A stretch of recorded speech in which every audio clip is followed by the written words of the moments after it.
Un petit cadeau. Et on va les passer. Je t'embrasse pas. Ah, Pardon, elle est passée. ça va. Ah, tu Moi, l'as. ça va. Pardon. Ah, Attends, je passe. le collier, c'est. Je suis Vectex, je sais ce que c'est le collier. C'est venez le célébrer. Ah oui, j'ai compris. Il est là-dedans, mais on sait pas où. Place. Mais je l'ai dans le GEM aussi. Ah, je sais pas, il est combien.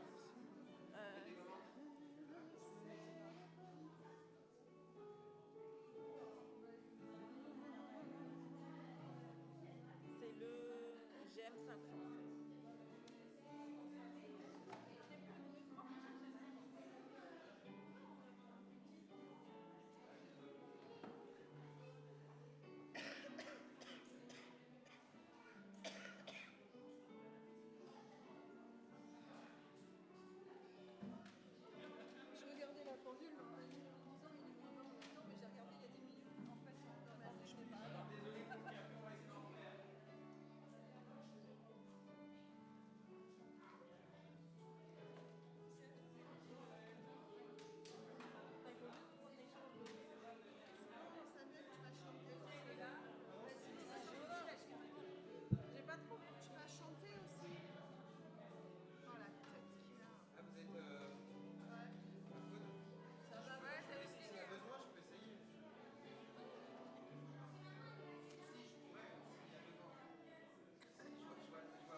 Nous allons commencer par la prière.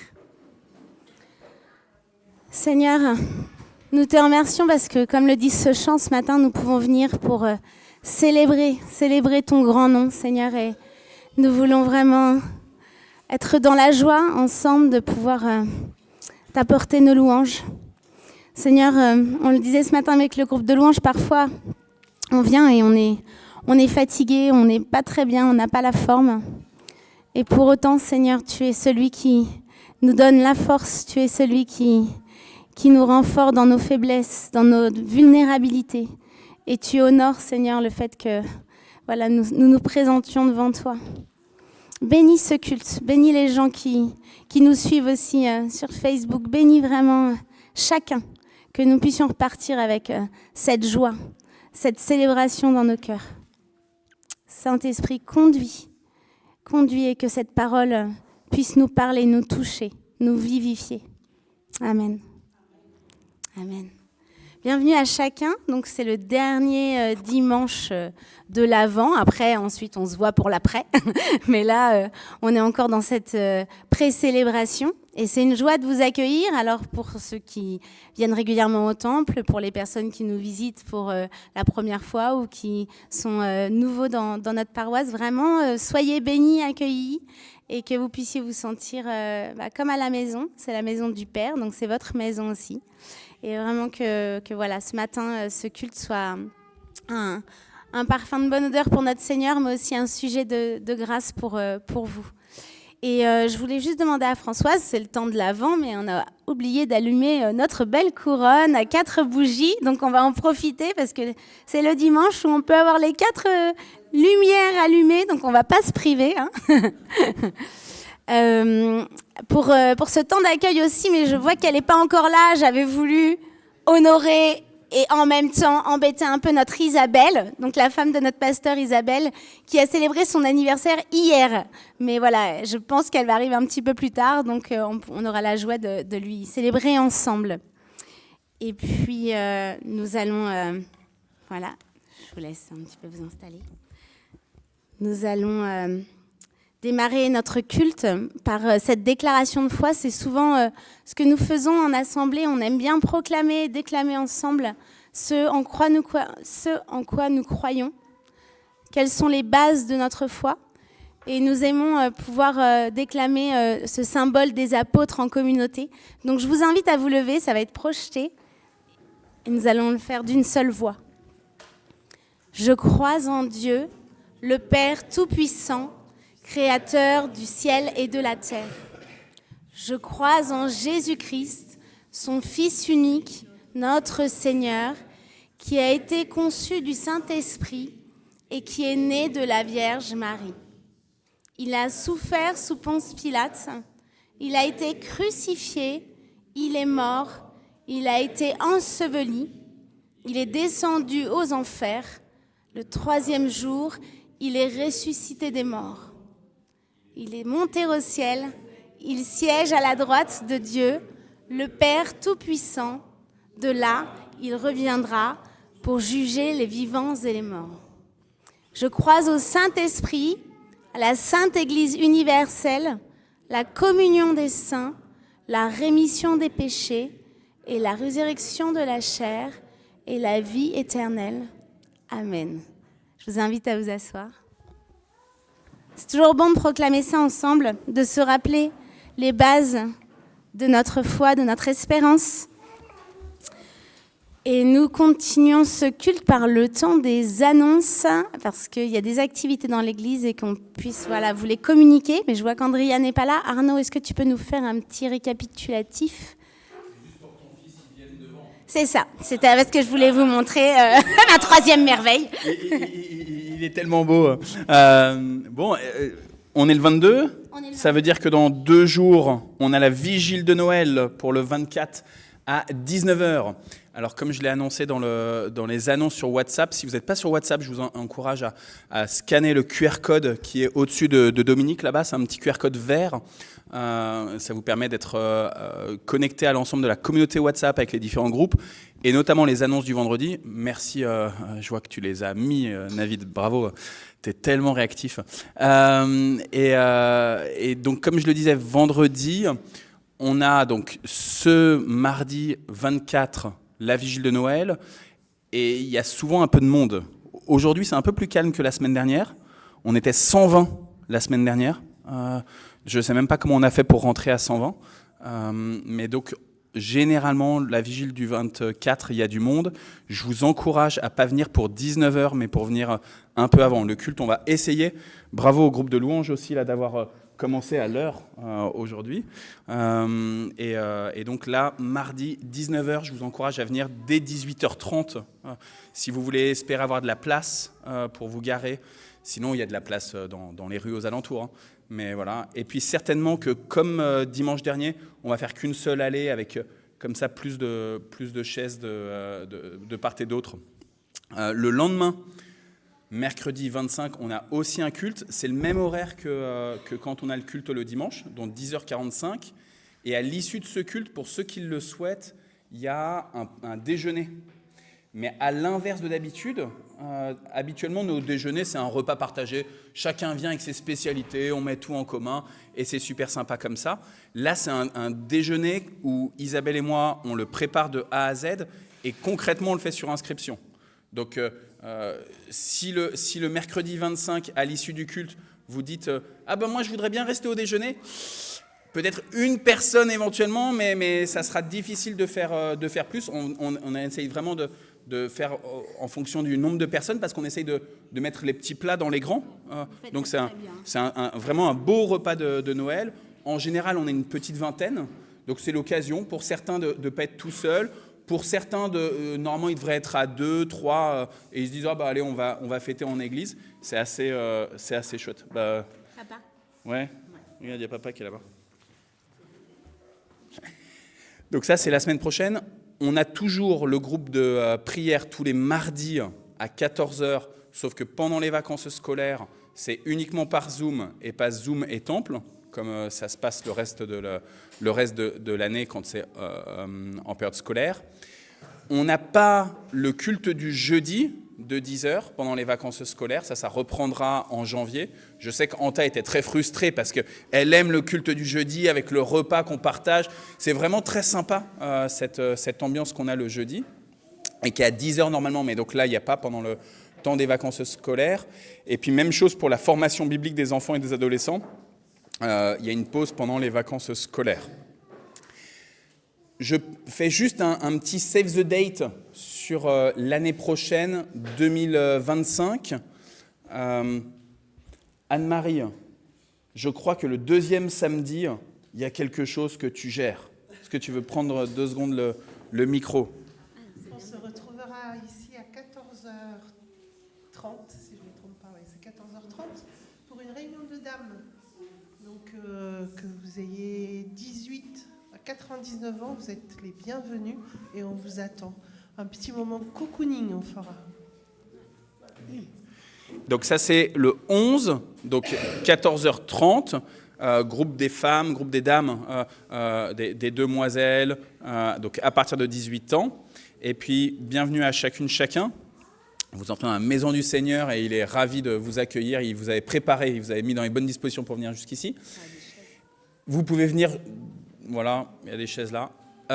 Et puis donc aussi une annonce pour 2 semaines après, le vendredi 24 janvier. On se dit, oh là là, on n'est même pas le 24 décembre, il nous parle déjà du 24 janvier. Le vendredi 24 janvier, donc 1 mois après la vigile de Noël, c'est facile à retenir, d'accord ? On se retrouve à 20h à la faculté de théologie évangélique de Vaux-sur-Seine pour un temps de prière avec l'ensemble des églises du Mantois. Donc, on est une quinzaine d'églises, d'œuvres et de mouvements qui collaborent régulièrement ensemble. Et donc, chaque année, au mois de janvier, on a ce qu'on appelle la semaine universelle de prière. Et on se retrouve donc de 20h jusqu'à peu près 22h. Si vous avez une difficulté pour aller jusqu'à Vaux-sur-Seine, eh ben, faut me le dire et on va organiser ensemble le voyage jusqu'à Vaux-sur-Seine. Je dis le voyage. J'ai l'impression, Cathy, qu'on va au Cameroun, quoi. Tu vois, le voyage. Non, Vaux-sur-Seine, c'est pas si loin que ça. Mais l'aventure est partout. Mais l'aventure est partout. Tu vois, hop. Aller jusqu'à la faculté de théologie, peut-être que ça se trouve, ça vous donnera aussi envie plus tard de dire, bah tiens, moi j'ai envie de faire un peu de théologie. Donc, soirée de prière des églises protestantes et évangéliques du Mantois, le 24 à 20h. Très bien. Je pense que tout est noté. Hein. Et juste pour le 25, pour le repas du 25, c'est aujourd'hui le dernier jour pour s'inscrire. Pour le repas du 25 décembre. Voilà, même par email, les gens peuvent s'inscrire pour ceux qui sont via Facebook. Il y a un Google Form. Très bien. Bon, bah voilà, vous avez un Google Form pour ceux qui ne sont pas là aujourd'hui. N'hésitez pas, c'est un très beau moment. Et merci Arnaud pour ce rappel de toutes les activités d'église. Nous entrons dans ce temps d'offrande et j'invite Tévi. Je veux bien que tu viennes passer la quêteuse, s'il te plaît, avec... merci Noélie. Ben, on veut remercier le Seigneur qui est celui qui nous donne toutes choses et que nos dons soient faits comme dans la Bible. Il nous rappelle que nos dons soient faits avec joie.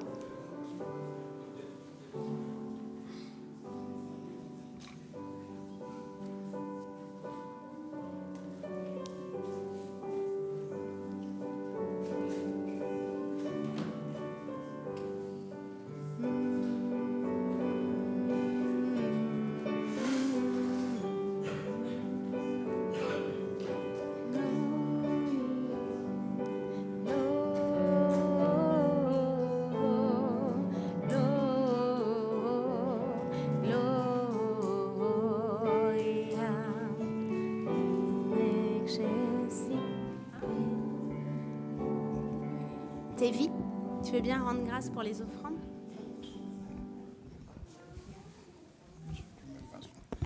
Merci Seigneur pour ce don que tu nous donnes chaque jour. Nous te le rendons avec joie.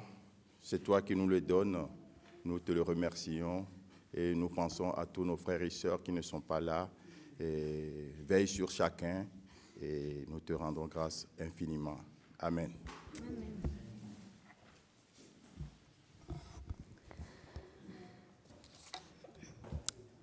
Nous allons entrer dans un temps de volonté de Dieu, de repentance également. Et je voulais vous faire une lecture qui vient de Luc. Alors c'est le chapitre 1 et ce sont les versets de 67 à 79. Ce sont les paroles prophétiques que Zacharie reçoit et proclame une fois qu'il a retrouvé l'usage de la parole. Donc si vous voulez connaître un peu l'histoire de Zacharie, n'hésitez pas à aller lire dans Luc chapitre 1 et vous aurez l'historique et ce qui s'est passé pour ce pauvre Zacharie. Mais là, il a retrouvé l'usage de la parole. Zacharie, son père, fut rempli du Saint-Esprit et il prophétisa en ces mots. « Béni soit le Seigneur, le Dieu d'Israël, de ce qu'il a visité et racheté son peuple. » Alors là, je vous dis la fin. Non, c'est bon. « Et nous a suscité un puissant sauveur dans la maison de David, son serviteur, comme il l'avait annoncé par la bouche de ses saints prophètes des temps anciens, un sauveur qui nous délivre de nos ennemis et de la main de tous ceux qui nous haïssent. C'est ainsi qu'il manifeste sa miséricorde envers nos pères et se souvient de sa sainte alliance, selon le serment par lequel il avait juré à Abraham, notre père, de nous permettre, après que nous serions délivrés de la main de nos ennemis, de le servir sans crainte, en marchant devant lui dans la sainteté et dans la justice tous les jours de notre vie. Et toi, petit enfant, tu seras appelé prophète du Très-Haut, car tu marcheras devant la face du Seigneur pour préparer ses voies, afin de donner à son peuple la connaissance du salut par le pardon de ses péchés, grâce aux entrailles de la miséricorde de notre Dieu, en vertu de laquelle le soleil levant nous a visités d'en haut, pour éclairer ceux qui sont assis dans les ténèbres et dans l'ombre de la mort, pour diriger nos pas dans le chemin de la paix. Zacharie nous annonce là l'ombre des choses à venir. Il ne sait même pas encore exactement ce qu'il est en train de proclamer. Mais c'était cette volonté de Dieu pour toute l'humanité, celle que nous connaissons nous maintenant. C'était de donner à son peuple de connaître le salut par la rémission de nos péchés, grâce à sa tendresse, à la tendresse de notre Dieu et à son amour. Et c'est important parce que c'est vraiment une des bases de la foi chrétienne. C'est vraiment de comprendre notre état de pécheur, d'accepter et de venir avec un cœur repentant. Alors, je ne sais pas s'il y a des enfants, mais en fait, on peut être un enfant, on peut avoir été chrétien, élevé dans une famille chrétienne depuis toujours, on peut avoir une vie dissolue. Le tarif est le même, en fait. Nous sommes pécheurs. Nous sommes nés pécheurs. Et c'est un état de fait. Et Dieu a besoin de transformer nos cœurs. Il a besoin de mettre en nous cet esprit de repentance pour que nos vies soient transformées, pour que le salut puisse s'inscrire en nous, pour qu'on soit réconciliés. C'est cette loi de Dieu qui nous a conduits à reconnaître notre état de péché. C'est vraiment important et c'est essentiel dans notre vie de chrétien. Si vous n'êtes pas passé par cette repentance une fois dans votre vie, mais en fait, ça ne va pas être qu'une fois. Chaque dimanche, on fait ce temps de repentance parce que notre cœur, eh bien, il se plante à nouveau le lundi, le jeudi, le mardi et le mercredi aussi. Et tout le temps, tous les jours, on a besoin de recadrer, de se laisser visiter, sonder par Dieu, pour voir dans nos pensées ce qui ne va pas, dans nos actes ce qui va pas, dans nos manières d'être, dans notre caractère, dans nos émotions. Parfois, on veut faire les choses avec tout notre cœur, mais pour autant, c'est pas la manière dont le Seigneur voudrait qu'on fasse, qu'on agisse. Et je vous invite vraiment, dans ce temps de repentance, à vous sonder. Chacun sait, chacun se place devant Dieu. C'est un moment... le Seigneur dit qu'on porte juste un jugement contre nous-mêmes, pas contre les autres, mais que ce matin, on puisse sonder notre état de cœur et rentrer dans vraiment cet esprit de repentance. Prions. Père, ce matin, je ne veux pas faire la liste de tous mes manquements, de toutes mes fautes, de mes faiblesses ou de mes imperfections. Parce que toi, tu les connais. Moi aussi, je le sais bien que je ne suis pas un être parfait. Père, ce matin, je veux te remettre mon cœur, pécheur. Je veux te remettre ma vie, Seigneur, pas alignée, toute ma vie. Mes pensées, que je crois parfois bonnes, mais qui ne sont pas comme tu le désires. Mes actions, mes émotions, la manière dont je passe mon temps. Mon cœur si souvent partagé, mes désirs contradictoires, ma chair. Seigneur, je te demande de me pardonner. Purifie-moi, touche-moi, touche-nous. Seigneur, éloigne de nous nos fautes, nos iniquités, afin que nous soyons pleinement purifiés. Tu as déjà tout accompli à la croix. Et vraiment, Jésus, que ce sang puisse couler pour chacun de nous, nettoyer, transformer. Merci pour ton esprit de résurrection. Et oui, tu veux faire ça en chacun d'entre nous, Seigneur. Nous te demandons pardon avec sincérité. Et vraiment accepte notre contrition. Amen. Nous avons chanté ce chant qui dit « Seigneur, reçois, Seigneur, pardonne ». Ceux qui préfèrent rester assis en prière, sentez-vous libre de vous lever. Vous le souhaitez.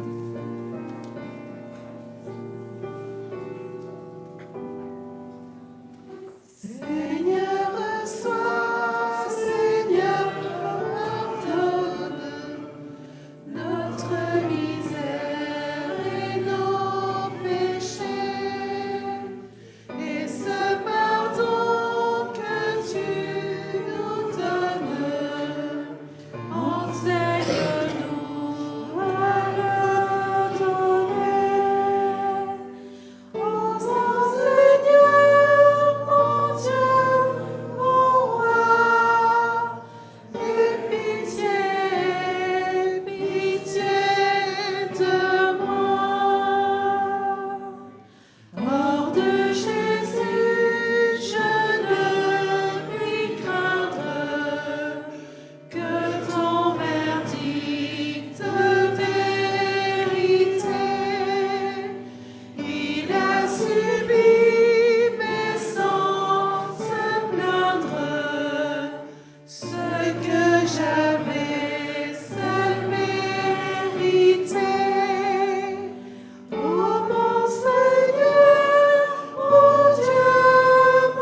Je vous invite à vous asseoir. La bonne nouvelle, c'est que, effectivement, le Seigneur reçoit nos demandes de pardon, notre repentance. Et l'apôtre Paul déclare, « Si quelqu'un est en Christ, il est une nouvelle créature. » Cette promesse, elle est pour chacun d'entre nous. Elle est l'œuvre de Jésus-Christ crucifié, mais aussi ressuscité. Il est ressuscité pour nous. Et il demeure chaque jour à nos côtés, quoi qu'il arrive. Ça, c'est la bonne nouvelle. Et ce, jusqu'à la fin de tous les temps. Donc voilà, vous pouvez être dans la paix, parce que le Seigneur accueille et il reçoit et il vous donne son pardon. Nous allons chanter notre reconnaissance maintenant, avec ce temps de louange. Le prochain chant.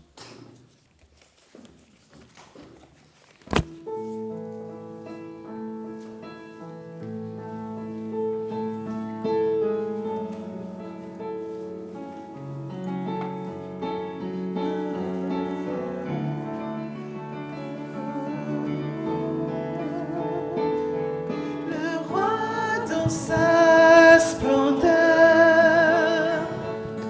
vêtu de majesté, la terre se réjouit, la terre se réjouit. Il est paré d'éclat, la nuit essaie de fuir au son de sa voix. De sa voix, oh Dieu, tu es grand, nous chantons, oh Dieu, tu es grand, et tous verront, oh Dieu, combien tu es grand,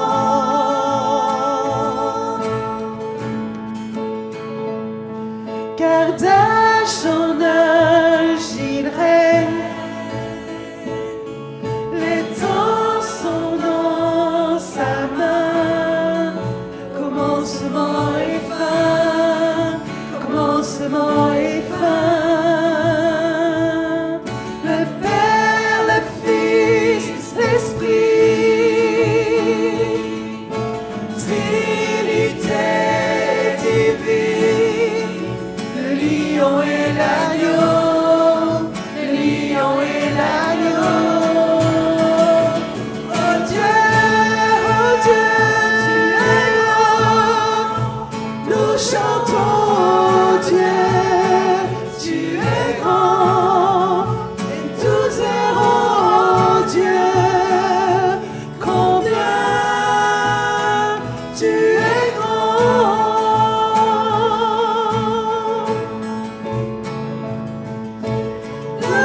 Plus grand des dons, digne de louange, mon cœur s'écrie, oh Dieu, tu es grand.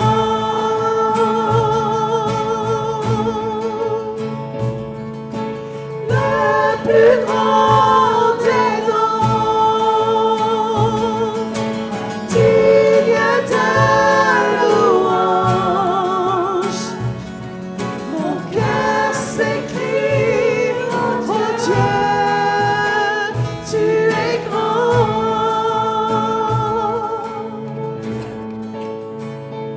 Oh Dieu, tu es grand, nous chantons, oh Dieu, tous verront, oh Dieu, que tu es grand.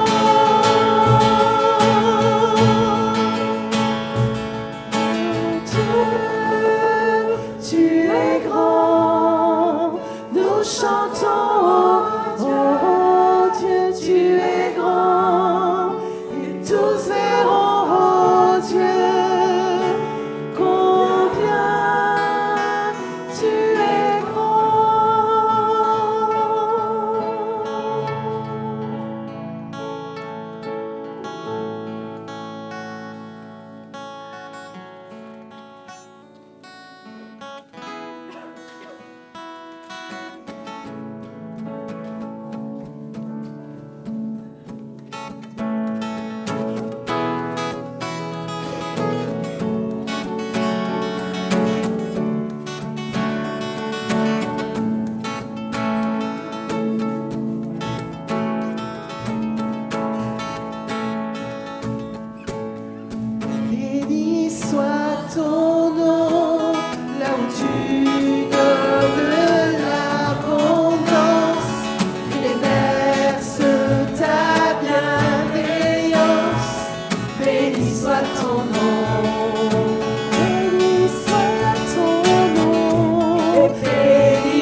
Je vous invite à vous asseoir. Merci beaucoup pour ce temps de louange. Alors, tes bienfaits font naître en moi un chant de louange. Et pourquoi pas, tes bienfaits font naître en moi des témoignages de louange. C'est notre temps d'action de grâce. Et du coup, voilà, c'est un temps où on fait passer le micro et on peut donner des petits témoignages, des choses qu'on vit, des prières exaucées. C'est un temps qu'on aime bien dans notre assemblée. Je vais juste commencer, du coup. Parce qu'aujourd'hui, on a des femmes de valeur qui célèbrent leur anniversaire ou qui ont célébré leur anniversaire. Et voilà, je veux juste faire lever Isabelle et Lynn. J'espère que j'en oublie pas parmi vous, mais qu'on puisse les applaudir. Merci à vous d'exister. Voilà, joyeux anniversaire, que le Seigneur vous bénisse. Merci pour qui vous êtes et ce que vous représentez aussi pour les frères et sœurs. Voilà, que vous puissiez être vraiment bénis et comblés dans cette nouvelle année, que le Seigneur vous fasse du bien pendant ces vacances. Et voilà, donc il y a un micro qui est en train d'être préparé, il est prêt. Et je vois Noël qui veut vraiment vous donner un sujet de témoignage. Merci Noël de débuter. Alors, c'est vraiment une période bénie en ce moment parce que nous sommes dans l'attente de la naissance de notre Seigneur et Sauveur. Et c'est une période où, avec mon père, on chante plusieurs fois par jour « Aube nouvelle ».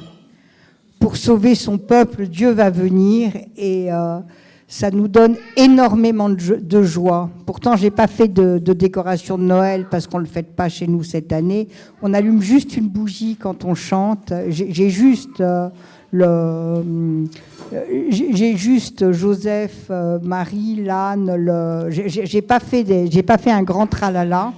Juste, mais la crèche à l'essentiel. Et le week-end dernier, j'étais pas avec vous parce que j'ai été à Paris pour voir une de mes cousines que j'aime beaucoup. Et alors, je suis un ours, hein, je sors jamais de chez moi, je m'occupe de mon père, donc je regardais la ville, etc. Et j'étais étonnée, mais vraiment étonnée, parce qu'il y a de traces de Jésus nulle part. Enfin, je veux dire, Noël, c'est quand même la naissance de Jésus, c'est l'espoir du monde qui vient à nous. Et c'est comme s'il était effacé. Je me suis dit, mais qu'est-ce qu'on célèbre ? On célèbre la naissance de Jésus ou Mammon ? Donc,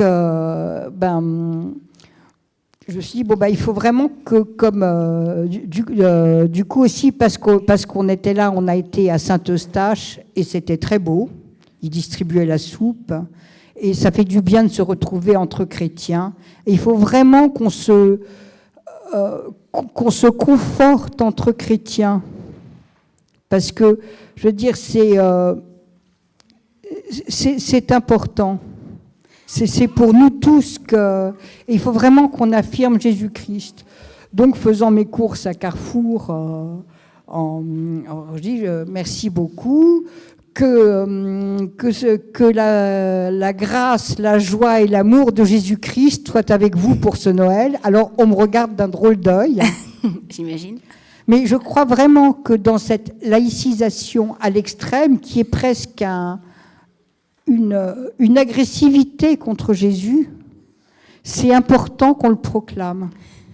De toute façon, il nous invite à être ses lumières. Moi, je te rejoins, Noël. Même s'il n'y a plus de crèche, même s'il n'y a plus de signes visibles, nous, on est le signe visible de Jésus dans ce monde. Et en fait, il veut qu'on soit des lumières là où on est. Et c'est super ce que tu dis aux caissières et à vos collègues et à vos amis et aux gens qui se posent des questions. C'est important de rappeler quelle est la raison de cette saison. En anglais, on dit ça, la raison de la saison.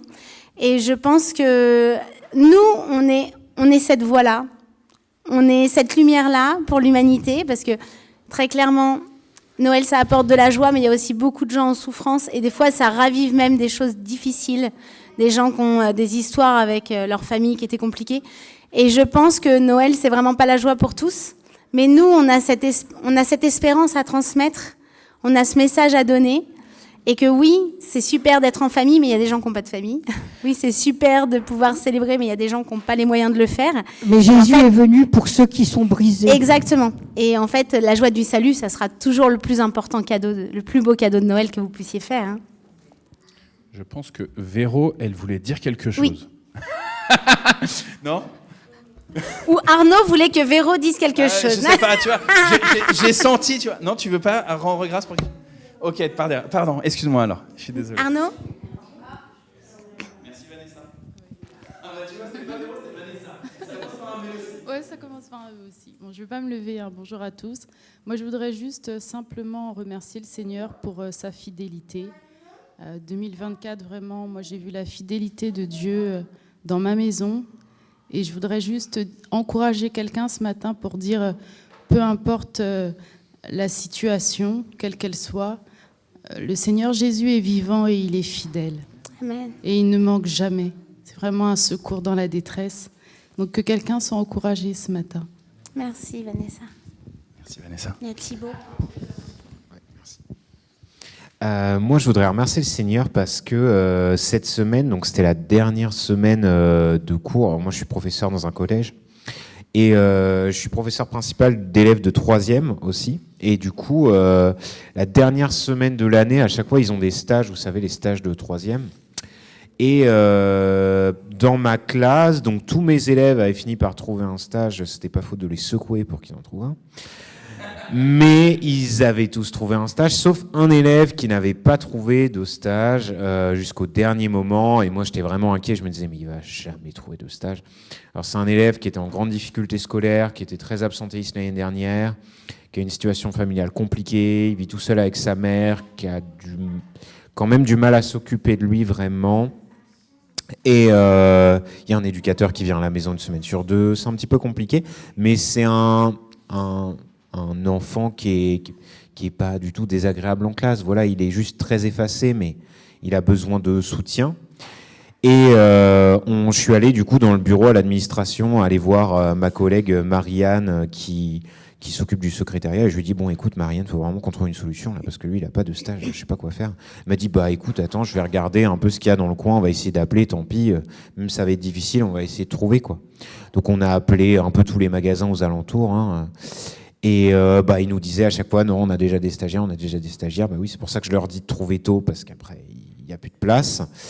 Et j'appelle le Carrefour de Freneuse, là où je travaille, et je me dis, bon, peut-être qu'eux, ils vont avoir une place.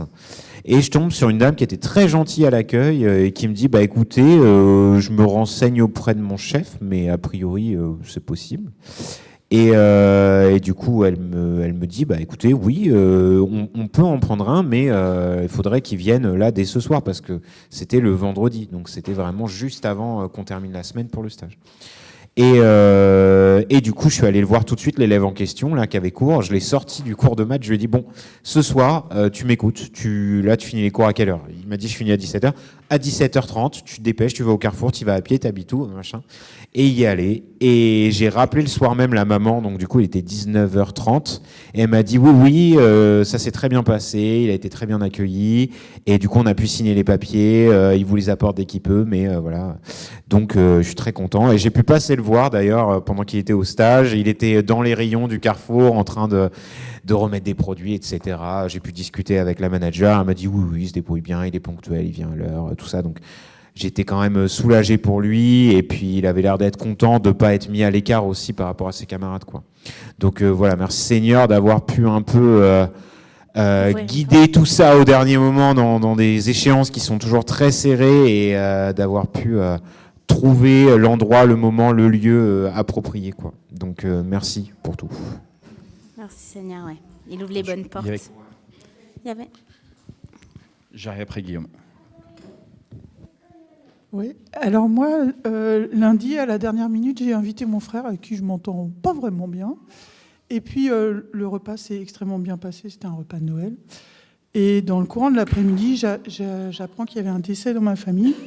Et finalement, j'ai convaincu mon frère et ma sœur de descendre à Saint-Étienne, c'est un cousin de mon papa.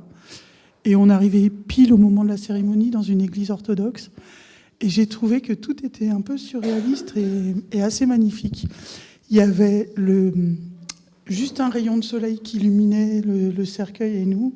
On était en fait la seule famille pour ma cousine qui était unique. Et tout était surréaliste, c'était assez drôle. Parce que mon frère est diacre chez les orthodoxes.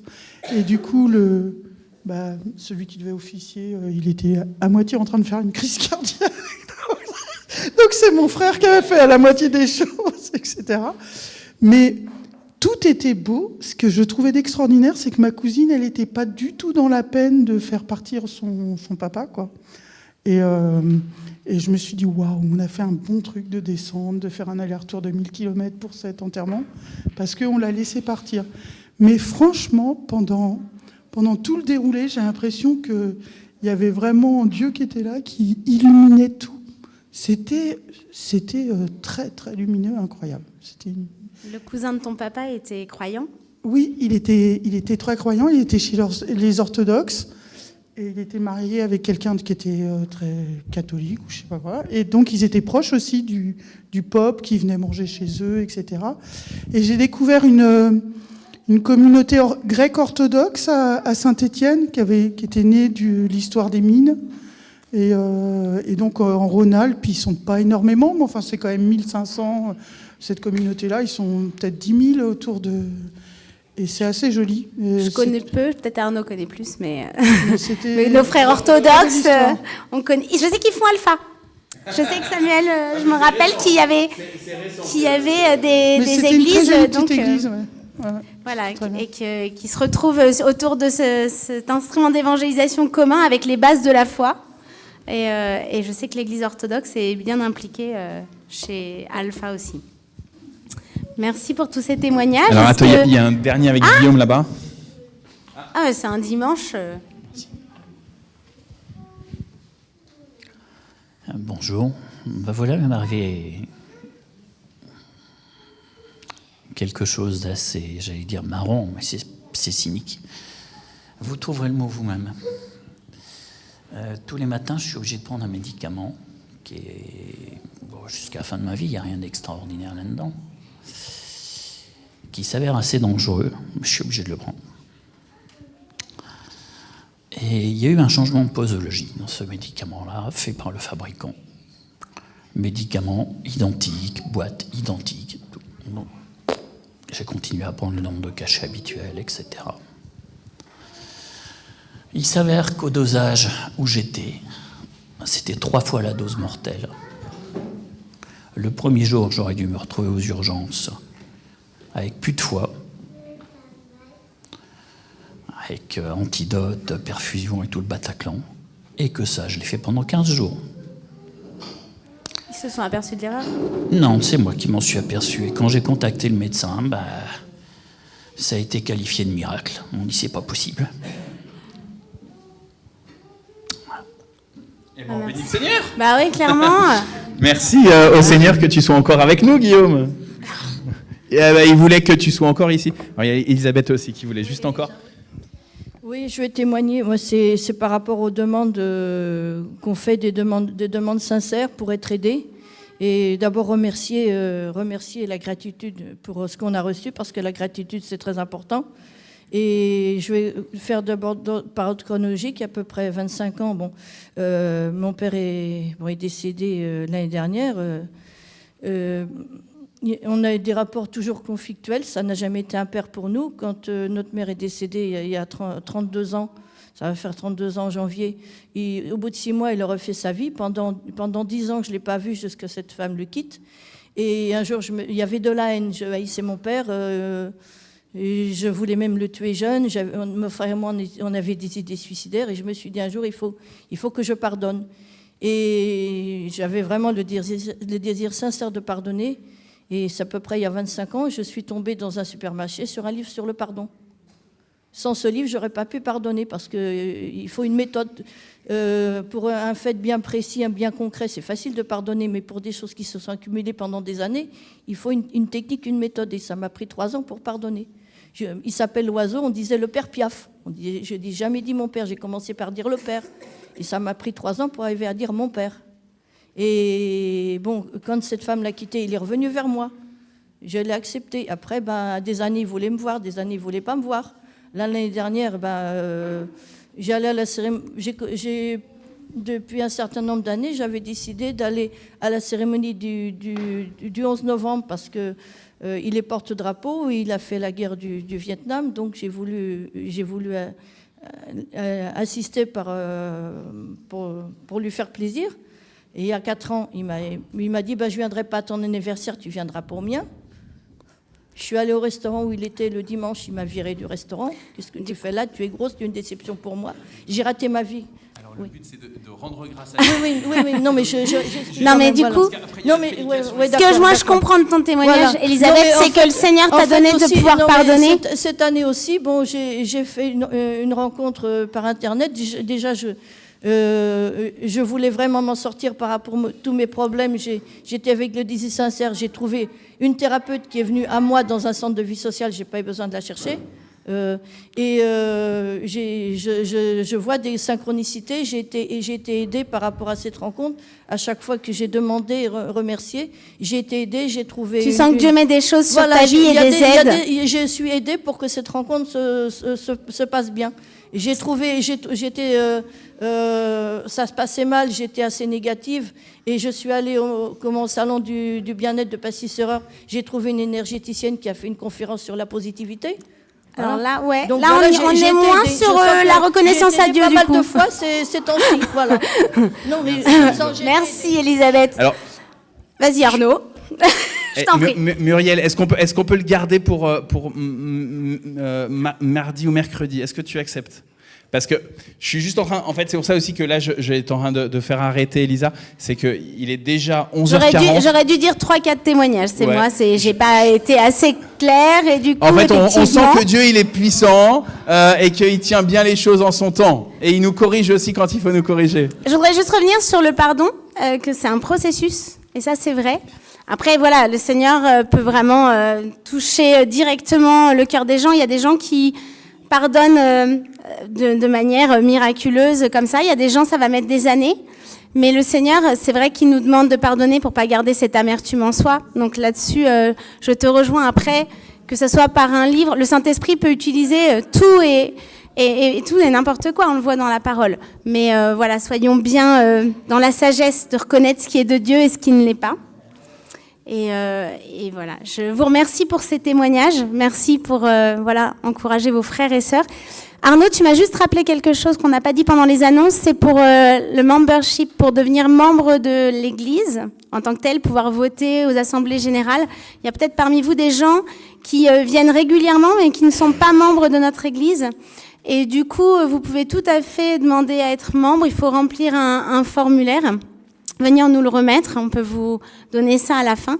Mais si vous voulez être activement partie de l'association cultuelle, vous pouvez tout à fait remplir ce formulaire. Par contre, on a des délais si vous voulez être membre et voter à la prochaine assemblée. Il faut que ce soit fait avant la fin d'année fiscale, quoi, le 31 décembre même.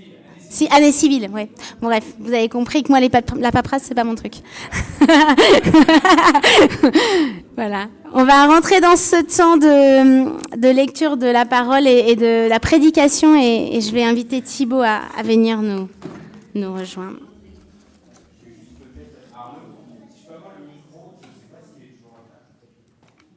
Il faut qu'il soit bien chargé.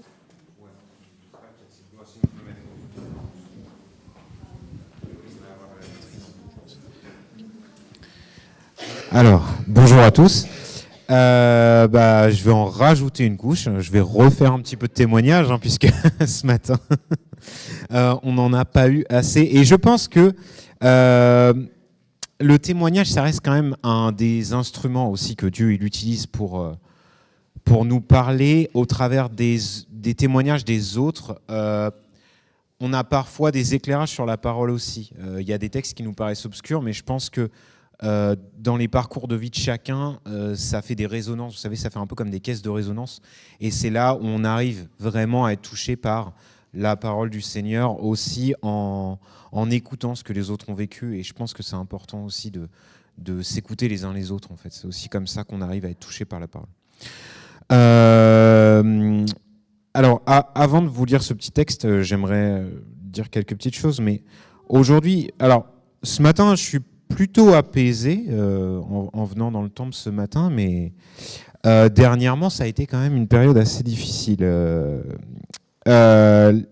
Si je remonte en arrière, j'ai l'impression que chaque semaine, en y repensant, c'était des événements plus durs les uns que les autres que j'ai traversés personnellement.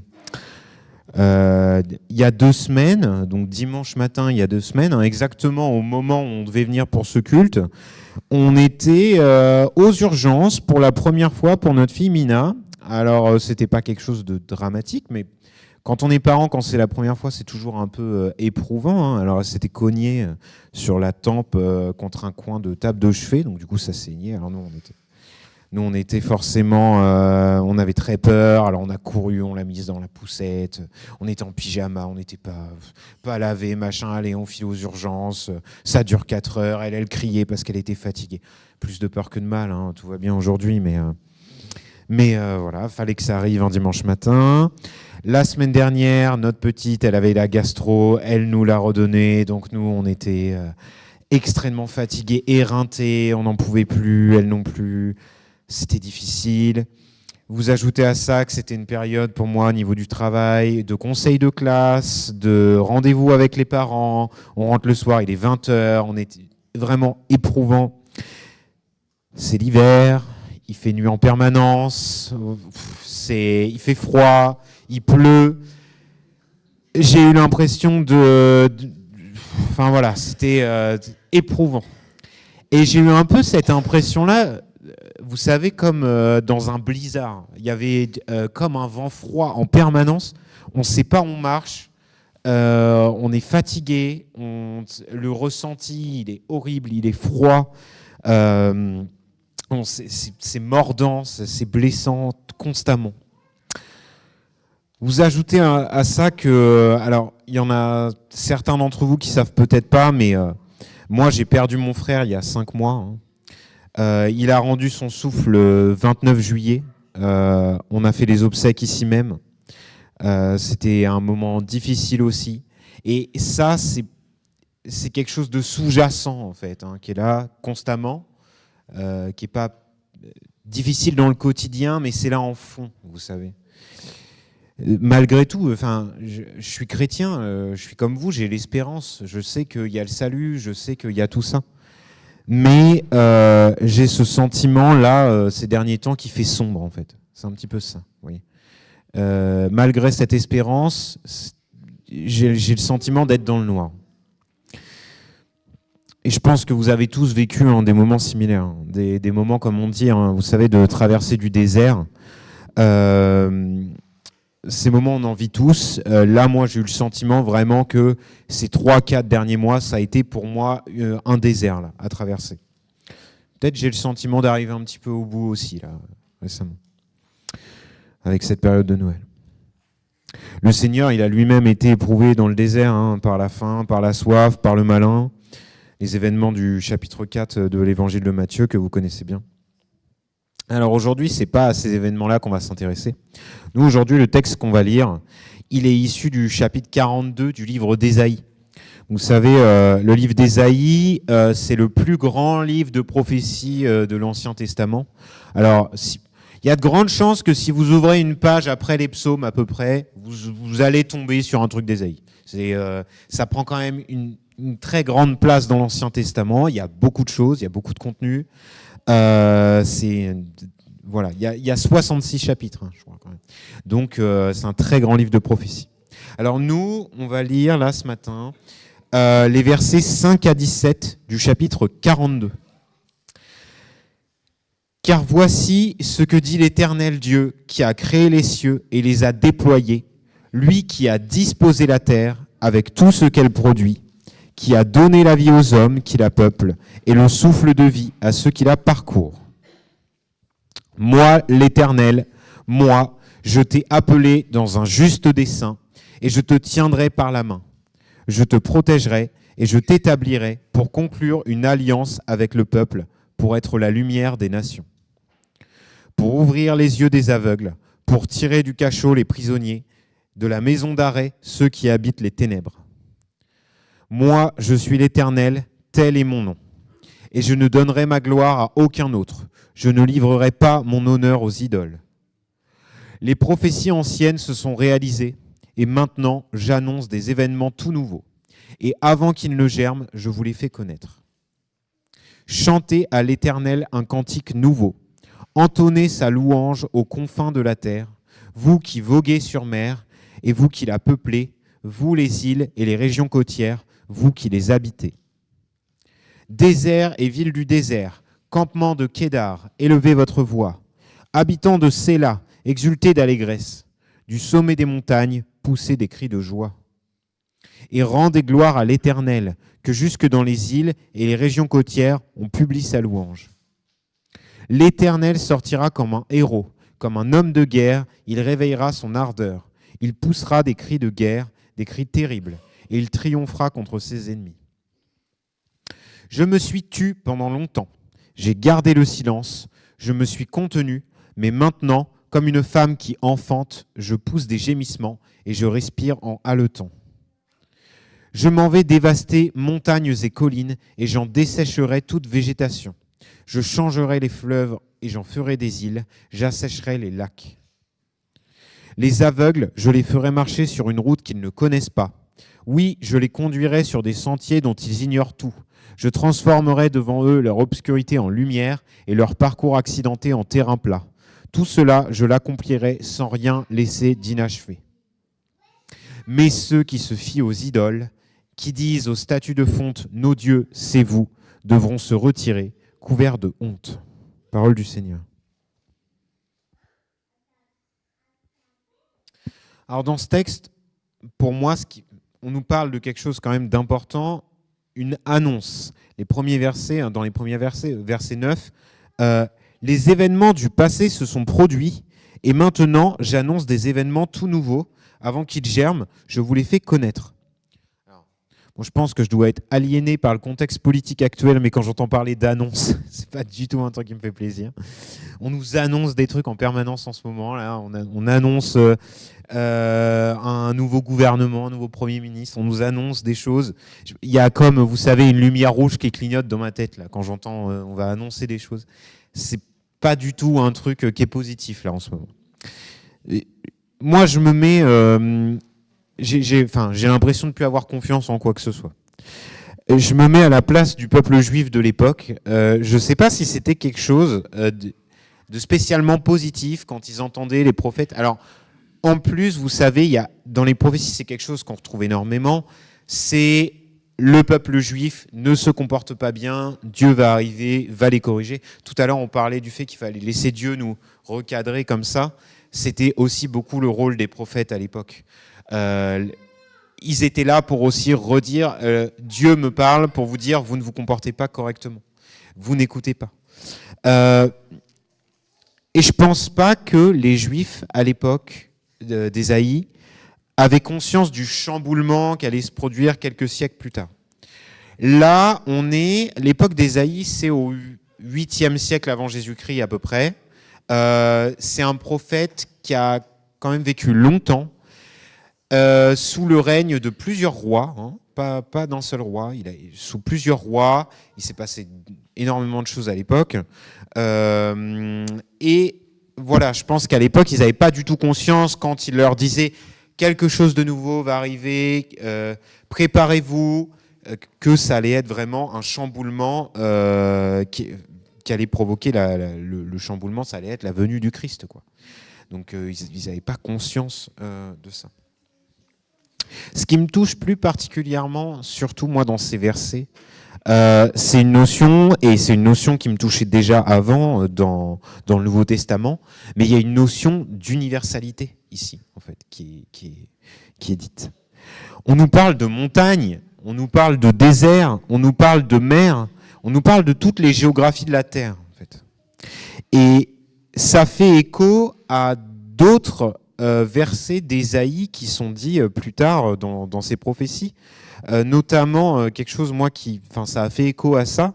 Dans le chapitre 66, au verset 18 d'Ésaïe, il y a Dieu dit à Ésaïe, « Voici, je vais venir rassembler des peuples de toutes les langues et de toutes les régions du monde. » En fait, il y a déjà cette annonce de l'universalité qui va arriver quelques siècles plus tard. N'oubliez pas qu'on est à l'époque, donc comme je vous disais, au 8e siècle, il n'y a que le peuple juif qui est le peuple élu de Dieu. Les autres sont des païens, en fait. Dans Genèse 17, si vous voyez dans Genèse 17, le moment où Dieu parle à Abraham, le moment où il lui dit, il établit très clairement les termes du contrat, entre guillemets. Il lui dit, ce sera ta descendance que je vais choisir, qui sera élue. Les garçons de ta descendance seront circoncis, ils seront marqués dans leur chair par le signe que ce sont eux qui seront élus. Ce sera eux, le peuple, qui va prospérer sur terre. Mais là, déjà, Ésaïe, il évoque cette idée d'universalité qui va arriver. Et ça me rappelle, moi aussi, toujours ces paroles de Jésus, vous savez, à la toute fin de l'évangile de Matthieu, au chapitre 18, quand Jésus il dit aux apôtres, après les avoir bénis, après leur avoir donné l'onction de l'Esprit Saint, allez donc dans le monde entier, faites des disciples parmi tous les peuples, baptisez-les au nom du Père, du Fils et du Saint-Esprit. Pour moi, ça évoque déjà un petit peu toutes ces choses qui vont arriver plus tard, de dire ça va s'ouvrir à quelque chose de plus grand. Ça va s'ouvrir à quelque chose de plus grand, soyez prêts. Je voudrais maintenant revenir sur le verset 18. Alors, je ne sais pas si Navid, on peut réafficher le verset 16, pardon, d'Ésaïe, le verset 16, si on peut le réafficher.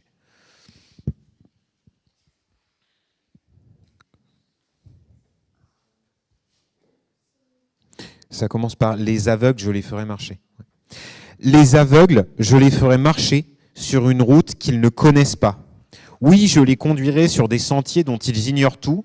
Je transformerai devant eux leur obscurité en lumière et leur parcours accidenté en terrain plat. Tout cela, je l'accomplirai sans rien laisser d'inachevé. Alors, quand on lit ça et qu'on le met en parallèle avec notre vie actuelle, je pense que notre vie, vous savez bien, en 2024, elle est bien différente de la vie qu'on menait il y a 2000 ans, à l'époque où le Christ était là, et encore plus qu'en moins 740, à l'époque du prophète Ésaïe, où il y avait la guerre contre les Assyriens, où il y avait des dissensions entre les tribus. C'était très compliqué. J'aime bien, moi, cette notion de les aveugles, je les ferai marcher sur une route qu'ils ne connaissent pas. Maintenant, en 2024, on ne fait plus trop ça quand on essaye de se diriger. On a tous un truc dans notre poche qui s'appelle un smartphone et on passe notre temps un peu à utiliser les GPS, vous savez, en voiture. Là. On est tout le temps avec Maps ou avec Waze. C'est quand même bien pratique. Hein. Il n'y a plus besoin de faire attention aux panneaux, au nom des rues.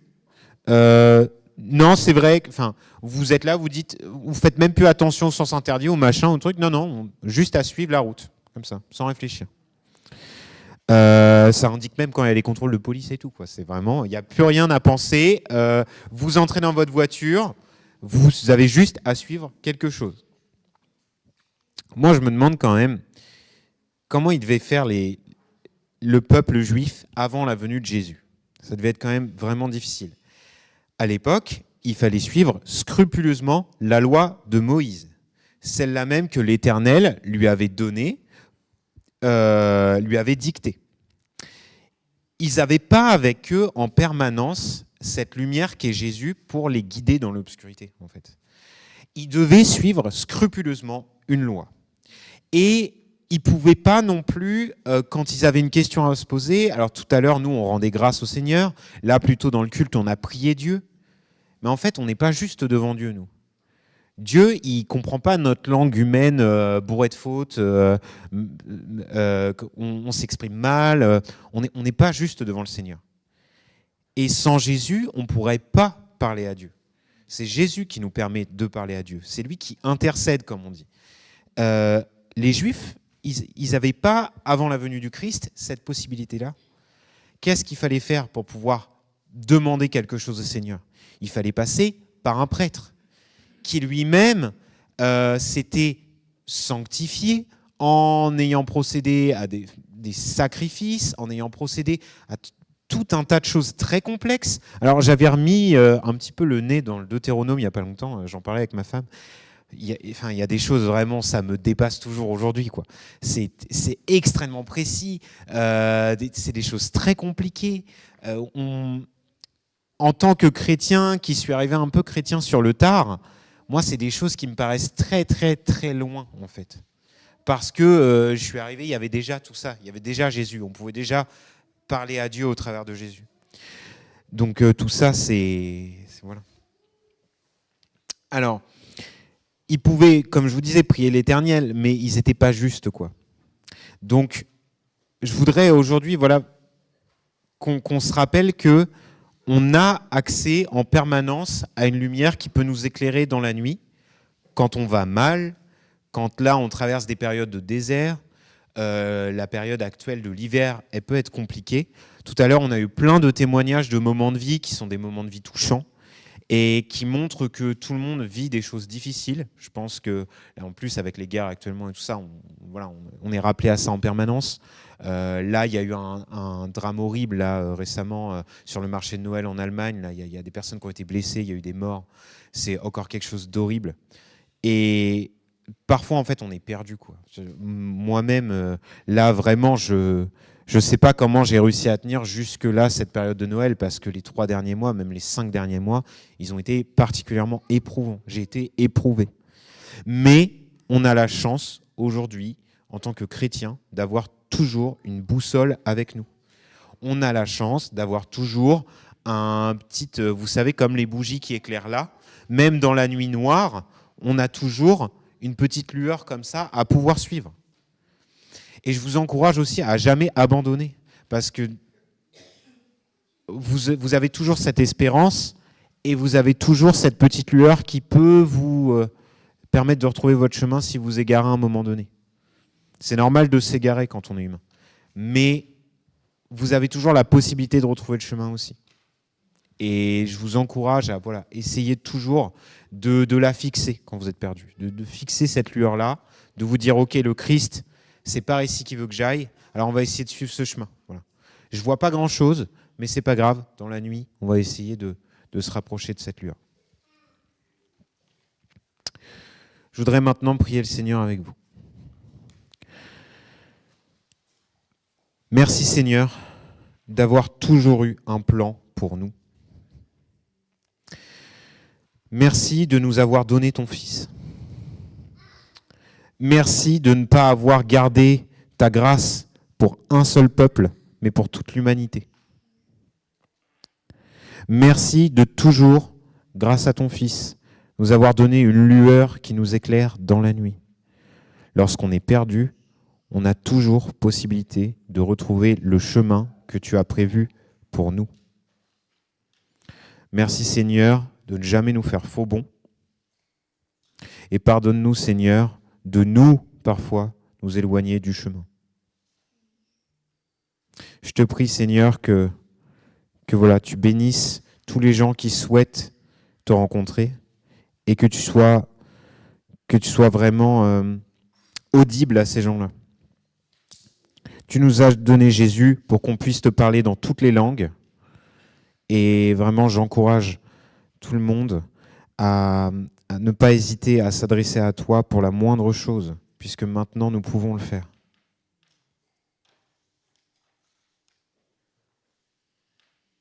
Au nom de ton Fils Jésus-Christ que tu nous as donné. Amen.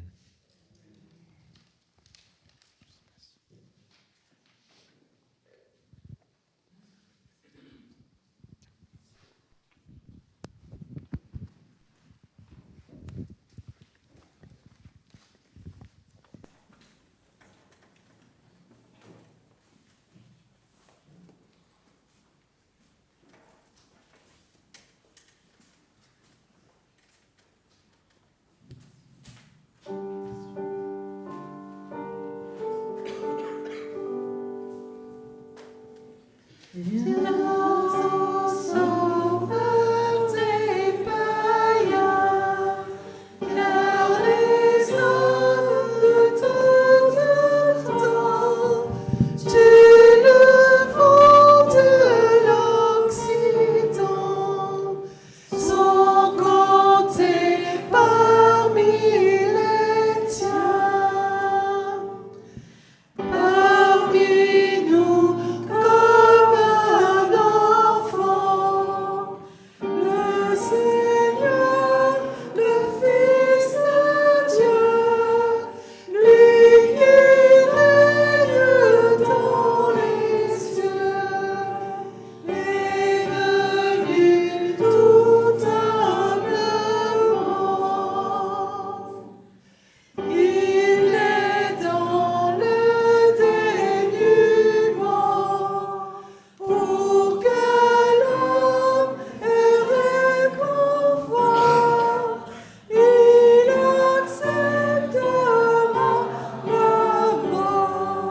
Jésus-Christ, gloire soit au Saint-Esprit, pour le temps, l'éternité.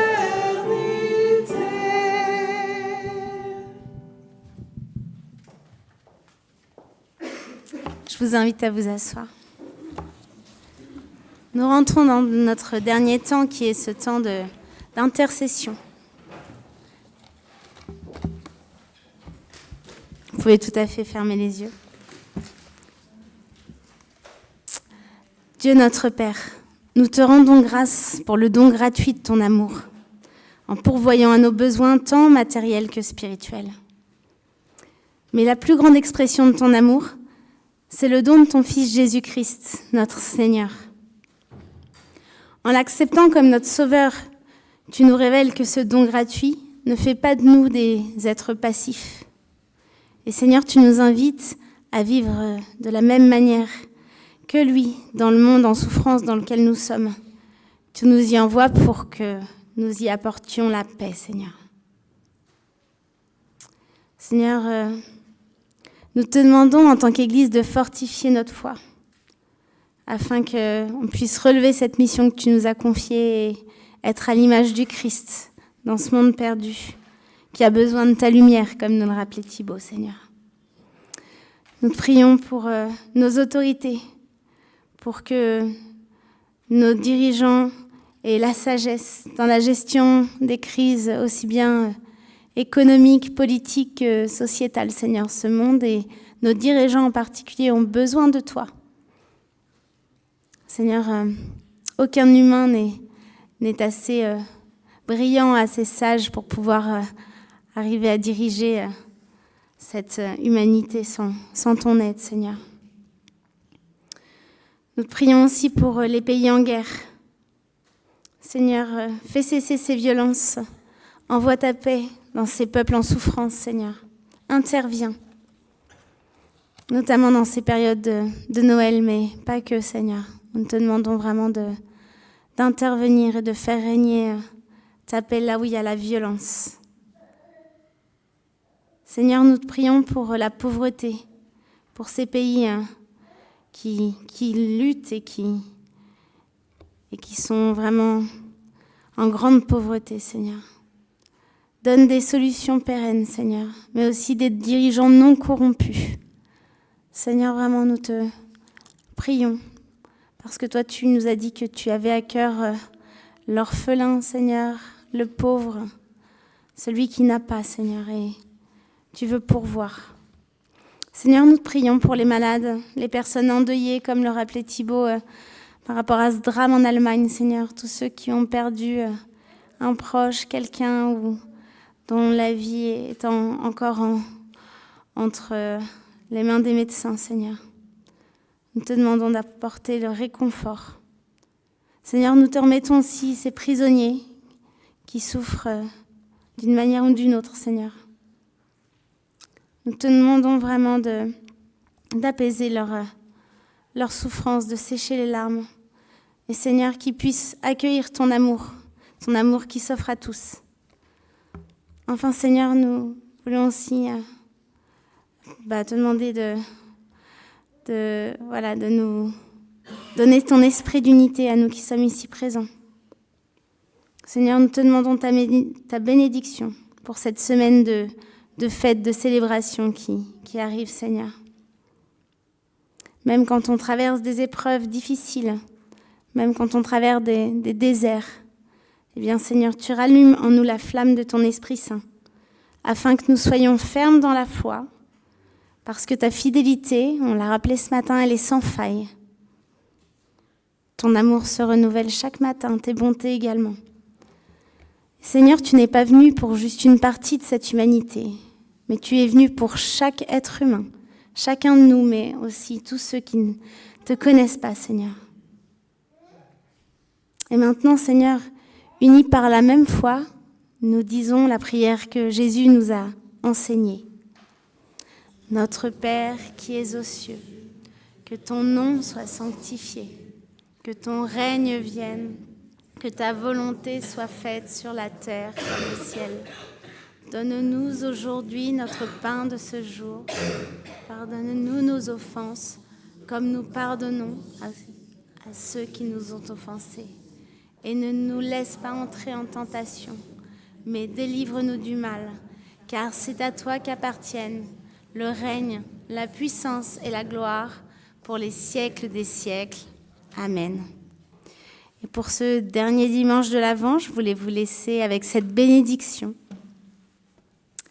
Peuple du Seigneur, que le Seigneur te bénisse et te garde, que le Seigneur fasse briller sur toi son visage et t'accorde sa grâce, que le Seigneur fasse briller sur toi son visage et t'accorde sa grâce, et que le Seigneur tourne vers toi son visage, qu'il te donne sa paix. Amen.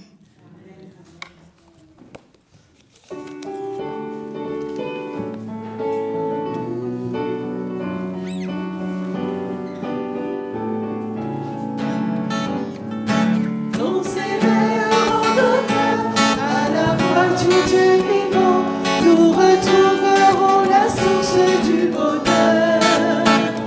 Quand s'élèveront nos mains pour chanter le Dieu vivant, nous retrouverons l'espoir des lendemains.